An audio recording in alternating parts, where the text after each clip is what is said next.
Live from downtown Detroit, Local 4 News at 11 starts now. Turning the page, that's what leaders in Hamtramck were hoping to do after months of infighting among city officials.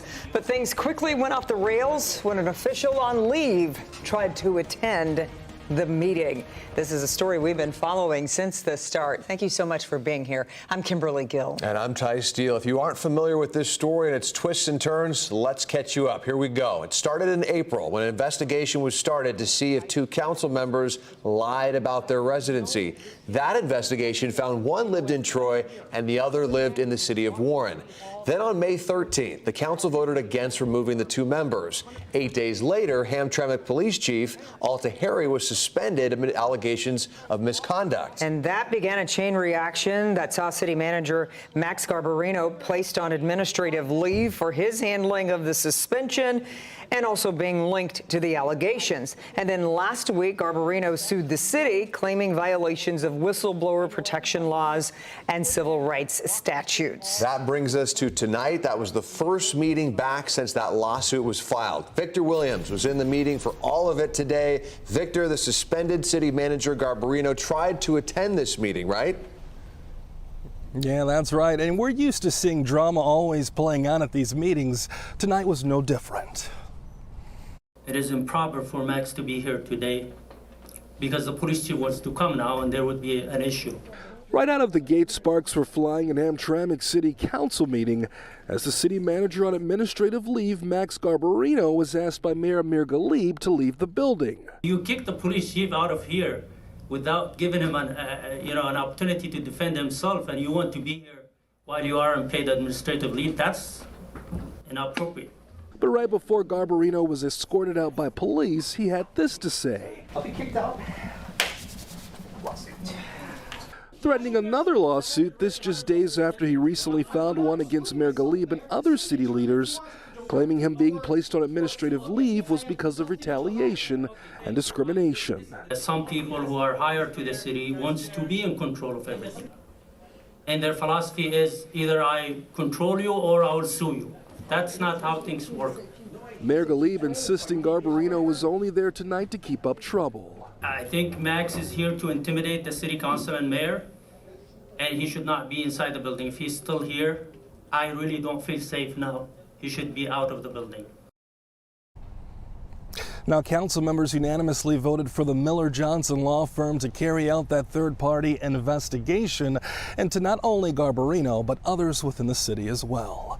Live tonight in Hamtramck, Victor Williams, Local 4. Even more twists, even more turns to this story. Thanks for keeping us updated, Victor. In more news tonight, things are back to normal inside Corewell Health Beaumont Troy Hospital after a bomb threat earlier tonight. We received multiple calls after Oakland University told its students to stay away from the area just before 8 o'clock. About 30 minutes later, officials told us the threat was deemed not credible and operations were returning to normal. Corewell Health telling us in a statement, quote, security, law enforcement, and K-9 teams remain on site in an abundance of caution. Safety is a top priority, and we appreciate the swift actions of our team members and law enforcement, end quote. Also new into our newsroom, within the past few hours, we've learned General Motors says it plans to invest $4 billion in domestic manufacturing over the next 2 years. The automaker says the move means it will be able to assemble more than 2 million vehicles per year right here in the U.S. So that means plants in Michigan will also be expanding their production. Orion Assembly will start producing full-size SUVs and light-duty pickup trucks in early 2027. Factory Zero will make much of the company's EV offerings. No confidence. That's what 98% of members in the Michigan State Police Troopers Association had to say about their leadership, specifically about Colonel James F. Grady II and Lieutenant Colonel Amy Brigacombe. That was the findings of a one-question survey sent out by the union to its more than 1,500 members. And about 75% of those troopers responded to that survey, a huge response. The survey shows the members believe that Colonel James Grady should not be heading the department. Now, both governor's office and MSP are pushing back on that report. A spokesperson for Governor Whitmer says in part, quote, Thanks to the work of Colonel Grady, Michigan has seen major drops in violent crime. He's also had troopers backs by fighting for pay raises. MSP said in part, quote, under Colonel Grady's leadership, the department has continued to invest in better training and professional development opportunities, updated equipment, and improved technology. But I spoke with Michigan Senate Minority Leader and gubernatorial candidate Eric Nesbitt about these findings. He says Grady and others at MSP need to go. When 98% of your employees are saying that you are doing an ineffective and poor job, something needs to change, the leadership needs to change, and if the governor's not willing to change it, that's why I called on him to resign, and if he doesn't resign, I asked for the governor to call on the governor to remove him. Now, Senator Nesbitt also says if he's elected governor on day one, he will replace Colonel Grady from his position. Meantime, the MSP Command Officers Association held a similar vote of its own. And 90% of its members also said they had no confidence in MSP's leadership. We reached out to Lieutenant Colonel Grady for an on-camera interview. They did refer us to the statement from MSP. We'll keep trying to get an on-camera response from Colonel Grady. Developing in Los Angeles tonight, the city is in the middle of a fifth night of protests, which have seen clashes between demonstrators and police. This live scene is one that we've been seeing for days here. Protesters face-to-face with officers. The mayor of Los Angeles, Karen Bass, also announcing there will be a curfew from 8 in the evening until 6 in the morning. That comes after a federal judge blocked California's request to block the White House from using the state's National Guard for immigration enforcement. The unrest out west comes after President Donald Trump spoke at Fort Bragg, announcing plans to restore Confederate names to several military bases. His visit kicked off the Army's 250th birthday celebrations. A commission created by Congress in 2021 recommended renaming 9 Confederate-linked military sites. In 2022, Defense Secretary Lloyd Austin, under President Biden, approved those changes. 3 victims who were injured in the 2023 mass shooting at Michigan State University will be getting millions of dollars from a settlement with the school. Nathan Statley, Troy Forbush, and Yukai John Ho reached settlements with the university totaling nearly $30 million. Each suffered gunshot wounds that day, which led to months of rehabilitation. Now, the school responded to the news, saying in part, quote, we truly hope reaching a resolution helps provide some measure of relief, support, and care to impacted individuals and their families. New developments in the mental health evaluation of a mother accused of killing her own son and burying him in the backyard. 41-year-old Brandy Pierce has been deemed incompetent to stand trial, but potentially restorable.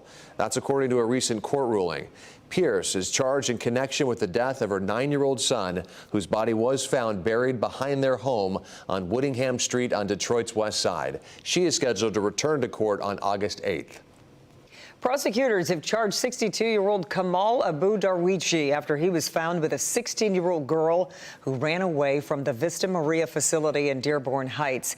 Darwichi faces charges including child sexually abusive activity, delivery of marijuana to a minor, and harboring runaways. The girl was missing for nearly 6 weeks before being found safe in April.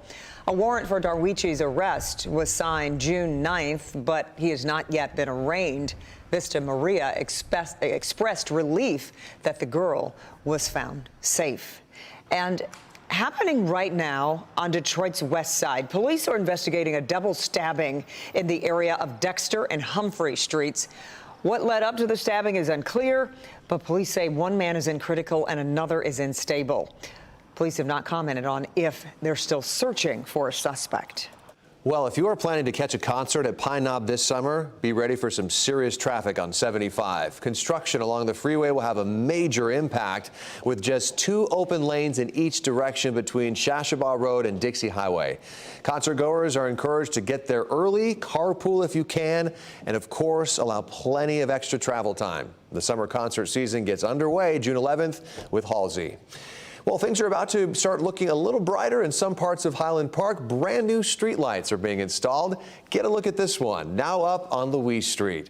Neighbors who've been living without streetlights for more than a decade say these new lights will help make the block safer. For now, though, 5 of the solar streetlights are being installed on Louise, and 5 are also being placed on Florence. Well, Metro Detroit, you certainly helped us go for it at our Really Good Cause event today. You helped us gather 1,480 bikes donated today. Hundreds came out to hang with our Hobie Artigue and Erica Erickson at Oakland Mall to help ensure access to cycling for underserved communities. Well, Detroit, you certainly helped us go for it with our event, Really Good Cause. Take a look at all of the bikes that you donated to find a new home. If it was ready to roll or a little rusty, no contribution was too small to get these sets of 2 wheels to a new home. You showed up at Oakland Mall for a really good cause. Thank you, Detroit! The outpouring of support nonstop for our Go For It event, collecting bikes to be fixed up and given away to people in need by 3 great local organizations. So what made you want to come by today? Well, I saw your ad or whatever it was, and it just touched my heart. I had, 2 bikes sitting in the garage, and I thought this would be a great event, and especially, learning a little bit about the organization and the fact that they can especially get them to people who use them as transportation. When I was about 8 or 10 years old, I had a bike stolen out of my backyard, and my parents couldn't get me a bike until the next year. A summer without a bike is terrible. I don't want anybody to experience it. Is it emotional watching you part ways with this? Every single donation, but still, it's your childhood bike, came with a story. I'm sure you have a big bike now? Yes. How do you feel when you're knowing that you're gonna be giving this bike to another kid and they get to enjoy it? It just feels really good to give it to someone else when I don't really even need it. Now ready for the next chapter. Hobie Artigue, Local 4.